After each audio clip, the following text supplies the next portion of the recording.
Alright, what's up guys? It's Beard making another team overview. Today it's going to be Susan and Seth. This team excels in its ability to set up situations that are incredibly hard to deal with, as Seth is incredibly easily able to set up these situations, while Susano'o is able to capitalize off of them incredibly well through his high damage as well as his unblockable setups. I will finish them off. You're going to have Seth on point most of the time. His team, as his neutral, is incredibly good due to his high speed, orbs, and ability to control space on the ground incredibly easily, allowing him to really have a lot of good matchups because he can just move around them and place his orbs and create situations where it's generally favored to him. As well as he takes incredibly good advantage of Susano'o's 6P, as it's really good the faster the character is, and he's one of the fastest in the game, tied with Yosuke, I think. So you're able to just run up and set up situations from full screen incredibly quickly, even if you aren't using 4C. This lets you just set up that offense I was talking about incredibly quickly and incredibly easily, which is the biggest strength of the team. As far as Seth's usage of Susan assists, outside of his 6P obviously being useful for controlling the ground and setting up those sandwich situations I showed earlier, his 4P is incredibly good. Seth's anti-air is not particularly big, so you're needed to help cover the air for you, because the people will be going into the air a good amount to try and stop orbs, so you can hit them and stop them from coming out, which, as long as they're out, Seth is basically an advantage, so they're going to be trying to do that a lot. So just throwing out a 4P here to stop people from approaching is good. Then Susan's 5P, it's alright. It does basic functions of what you would use it for in pretty much any Susan team. You just kind of let it run along the ground to just have a big active hitbox down there. Another thing worth noting is it's tight to time it, but you can use Susan's 6P for Seth's mid-screen OP after his J214 AA to get you a nice meaty assist. However, timing it that you don't end up spending this meter is very difficult, but it can hit on the 4th frame of them being active, which means they can't mash or jump out of it, which makes it incredibly useful since they can't mash, jump, doesn't matter which way they tack, they can't reversal you, you just get an orb out and advantage frames for free. As far as when you have Susan on point, this team is going to rely a lot on, you're going to use this and then try and use Lightning Hand to cover the 6P when he's setting the orbs. Once it's set, it's pretty good for neutral because Susan can control that airspace really well with his JB, so it's hard for people to contest him there. And if they tried to like anti-air, unless they're like hide or wall to someone with a giant anti-air, they can't hit the orb at the same time. So you're able to cover that really well and basically guarantee your turn easily. And once you're in, you have access to Seth's 5P, which will set up a sandwich for you. Unblockables. It's just, incredibly strong offense. You're going to want to be careful because Seth's 4P is not the greatest. You just kind of want to not have to put yourself in situations where you need the 4P to control airspace for you. So you're going to have to be on point with your JB air-to-airs or your 2B anti-airs.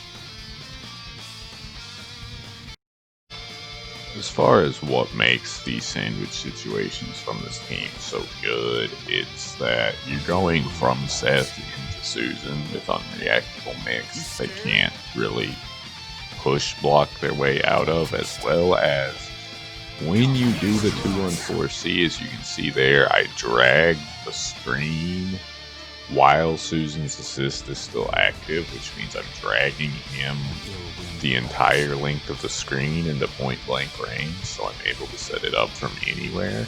Which means I just get to do things like this, lead into high damage if I actually get the confirm, as well as have other ways to swap into him that lead into just very strong offensive situations that enable Susan to get in, as well as maybe convert if they get mixed, which is very good since he does high damage and leads into great Oki. When you're doing an unblockable with this team from mid-screen sandwich, which is something that will come up pretty regularly because of Seth's 5P, you're going to want to use JA after her dash back, and then you're going to want to land and do 5P, because it will change the angle they get launched at for some reason. I still don't know why, which will allow you to go forward loops, which lets you get good damage, which is not something you're going to see out of a lot of mid-screen unblockable situations. In the corner, you're going to want to do JB instead, because JB is a much better starter and it obviously reaches further down, but it's just a tiny bit slower. If I can actually get the unblockable with it.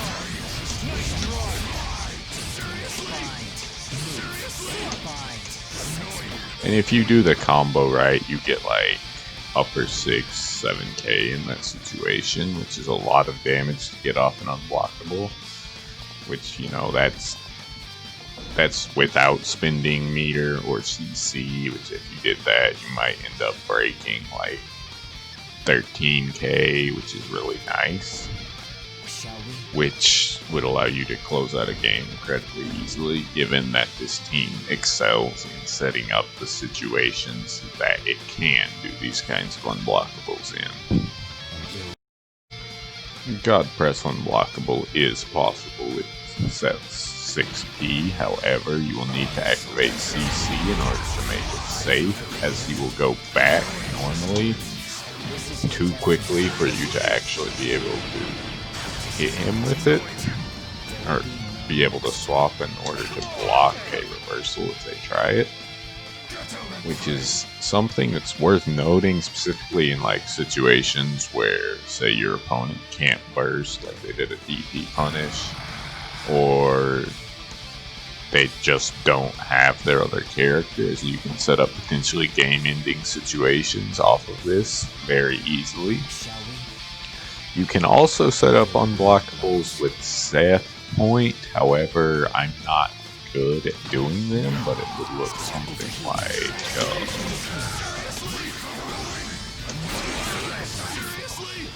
something similar to that, but I'm horrible at actually doing them, so I don't know exactly.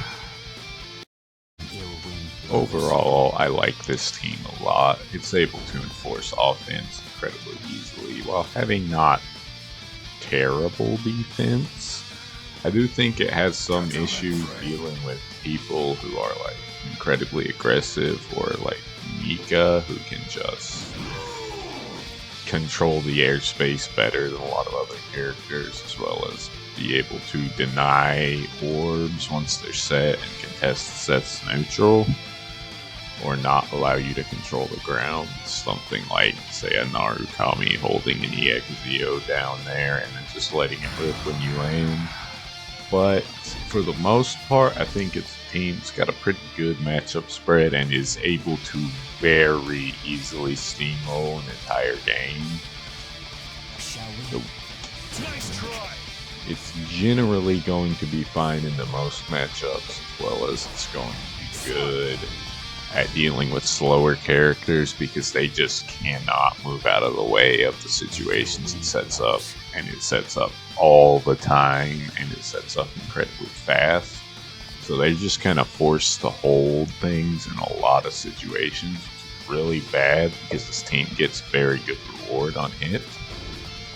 I think it's definitely a team that's worth looking into if you like these characters. But I don't know if I would say it's one of the best teams for either character.